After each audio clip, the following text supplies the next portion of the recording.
there was a lot of talk from former President Obama, from, you know, various people that you have mentioned today, the Pod Save America guys, all sorts of people, about a more open process, a rushed primary process.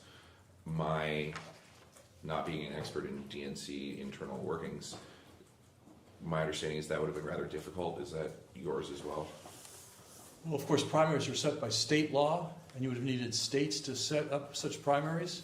And you know, many of the state legislatures were controlled by Republicans, and it wasn't clear to me that Republican legislatures were going to create and fund additional primaries. We had run a primary process. President Biden had won the primaries on the Democratic side, and the idea of going to states and asking them to spend public funds to set up an additional primary in August, who would show up, not clear, struck me as more kind of political theater than actual reality of how this worked. Did anyone with the vice president approach you about working on her campaign? No.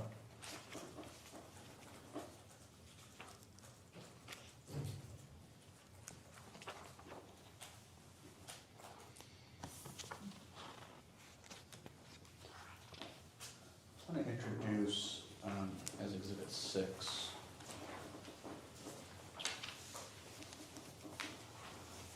a Wall Street Journal article by Annie Linsky, among others, entitled "How the White House Functioned with a Diminished Biden in Charge." It's a rather lengthy article. We can go off the record for you to read it, or I can just direct you to some specific areas, and I'll ask some questions. Why don't you ask me what you want to ask me about this, and we'll pause and read the sections you want to ask me about. On page 3, I'm going to read the second paragraph from the bottom. It's under the subheading called "Good Days and Bad Days." I'll read from the article. Biden, now 82, has long operated with a tight-knit inner circle of advisors. The productive culture inside the White House was intensified because Biden started his presidency at the height of the COVID pandemic. His staff took great care to prevent him from catching the virus by limiting in-person interactions with him. But the shell constructed for the pandemic was never fully taken down, and his advanced age hardened it. Did I read that correctly? Yes, you did. Do you agree with that reporting? I do not. You have worked in 3 White Houses? Yes, I have. Do you agree that President Biden was staffed more closely and by a smaller group of people, trusted people, than either President Clinton or President Obama? No, I do not agree with that. That was not my observation or my experience. Have you ever heard the term Politburo to refer to a small group of advisors? I did not hear it while I worked at the White House, but I've certainly read it in some of these, in accounts of some of these books that have come out now. And you've probably read that Politburo was seen to have consisted of Bruce Reed, Steve Ricchetti, and Mike Donilon. Is that correct? I've read press accounts to that effect, yes. Have you heard other shorthand to refer to, recognizing that you have not heard Politburo, have you heard other shorthands to refer to that group of people? No. Or maybe 1 or 2 others? No. You never heard the term gray hairs referred to a certain group of people?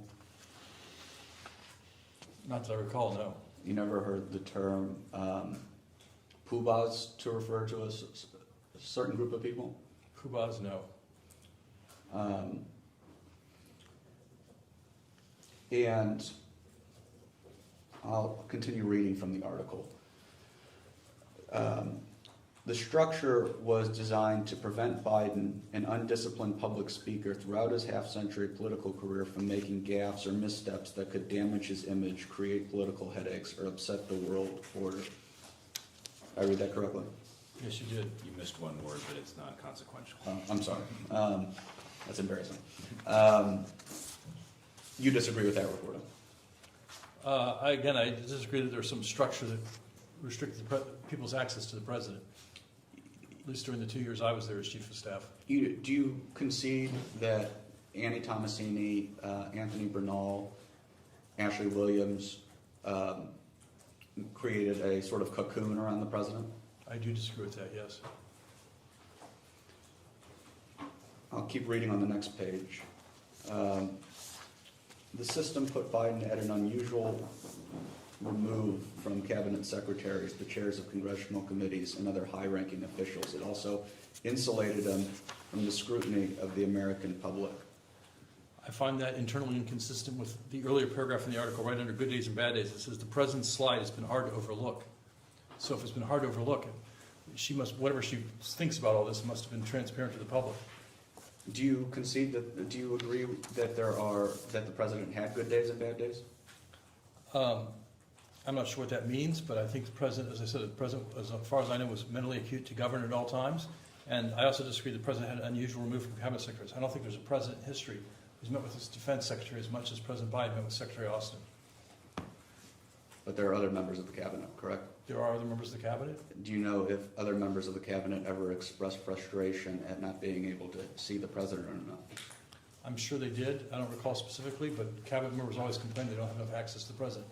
Every White House I've ever worked in, that's been a complaint of the Secretary of the Interior or the Secretary of whatever, that don't get to see the president enough. Do you know if other cabinet members have spoken to the media about their lack of ability to contact the president, specifically Mr. Tapper and Mr. Thompson, or any of the other authors of the books that we've been talking about?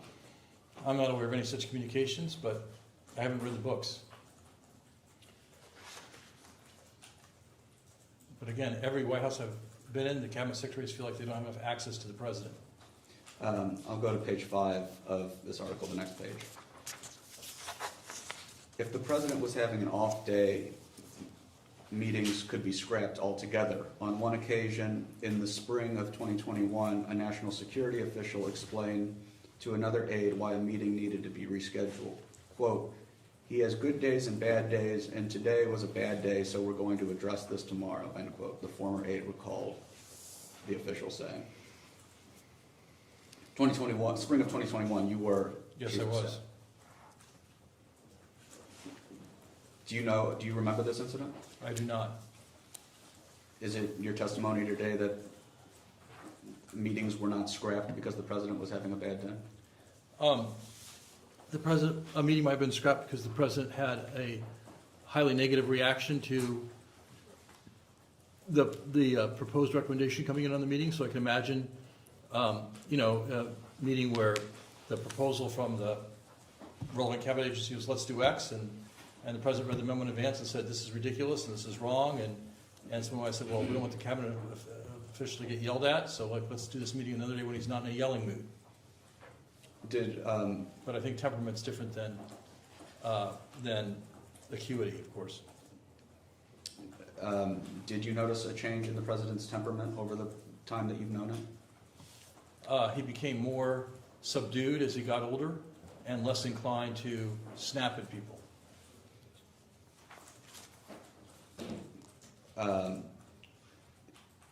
What would, in your experience, set the president off to snap at people? Well, like all people, we have a certain number of pet peeves. One of them was an excessive use of jargon in draft remarks from delivered publicly, or an excessive use of acronyms. He wanted his remarks to be very publicly accessible. And so if he got a draft that had a lot of acronyms in it or a lot of jargon in it, he would say, like I've told people 1,000 times, I don't want to give speeches like this. He also had, strong views about certain policy matters, and if he thought people were trying to undo his direction or undo his approach, he would react negatively to that. Stepping back, I asked you a few hours ago if, when you arrived at Camp David, you thought that President Biden was out of it because he was being insulated by his staff, and you said no. I'm just struck because everybody, or it seems to me that the reporting is pretty ubiquitous, unanimous, that President Biden did have this cocoon of people who helped him through the day. You reject that report. I don't know what you mean by cocoon. The president was staffed as all presidents have been, and the purpose of the White House staff is to help the president go through his day. He was less insulated from a wide variety of point of views than President Obama was, who had 6 specific senior advisors who met with him every single day for long stretches of time, and every decision went through that group. President Biden met directly with the Secretary of Defense, the Secretary of State, the National Security Advisor, and the Director of the CIA, almost on a daily basis, and had weekly meetings with the Secretary of Treasury and his senior economic advisors. So I found him he was open to a wide array of advice and met a lot directly with members of the Senate in particular.